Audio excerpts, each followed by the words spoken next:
Hi, I'm Abi Aspen. I want to welcome you to the Idiot's Guide to Mending Trousers with Holes in them, using sew-on patches. You will need patches, iron and sew-on ones, a needle and thread, a thimble, a piece of cloth, some scissors, an iron, and hands. Put on some new trousers so you don't stab yourself in the leg with a needle. Try and find trousers without a hole in that you have to mend, as mending them on you can end in disaster. Great. Now go and find some trousers that don't make you look like Simon Cowell. Now you've identified your holey trousers, put them in front of a nice window to show off that you have a nice window. Secondly, find a large flat surface to lay them out on. If, like me, you're a millennial, then this will possibly be your floor, or, more likely, your parents' house. What you can afford is a dog who'll help you confirm that yes, these are holey trousers, and decide they're a much nicer, more comfy bed than their own.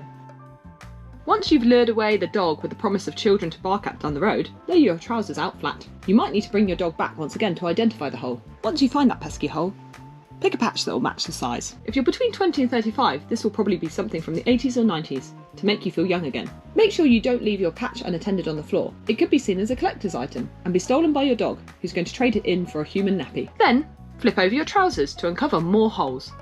With some difficulty? There we go.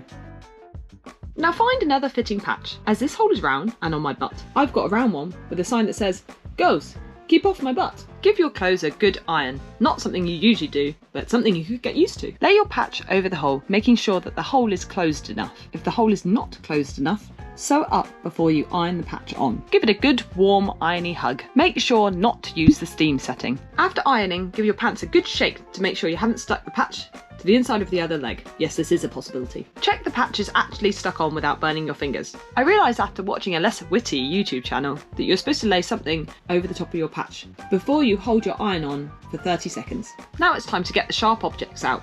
Thread your needle, tie a knot on the end of the thread, and you're ready to rock and roll. I just did running stitch for the front patch. Be really careful though.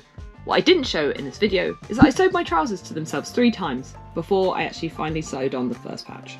Although here I made it look like a breeze, these patches were tough cookies to sew through. The second patch didn't stick so well, so I did a blanket type stitch all around the edge. I managed to bend the needle by stabbing myself in the thumb, and embedded the wrong end, so the eye end, not the sharp end, into my finger. I don't think I'm cut out for sewing. However, now I have a couple of pretty cool patches that make me look a little bit like I'm trying to be a teenager. Another pair of trousers saved that pull up far enough to make Simon Cowell proud. Was it worth it? Maybe. Maybe not.